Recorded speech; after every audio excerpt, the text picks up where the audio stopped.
How dare you? How dare you create a world in which there is such misery that is not our fault?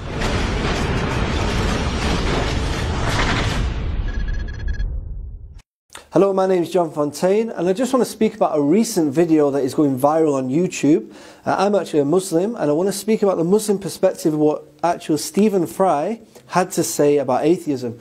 Now, he actually was being interviewed and he said that atheism is not only about not believing in a God, but if there was a God, then he can't understand why why we have these what so-called problems of evil.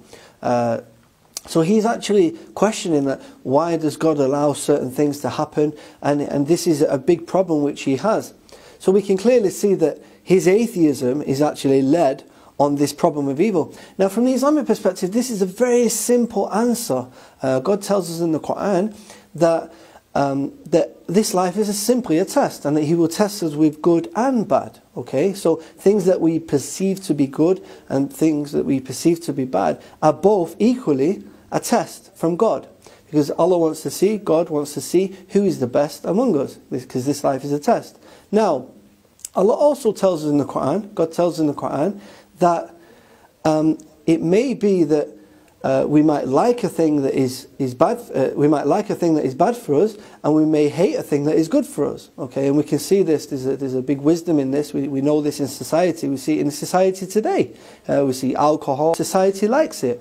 So, another point I want to raise is that if what Stephen is saying, where he says that there's no God because of all the evil, then that doesn't prove that there's no God.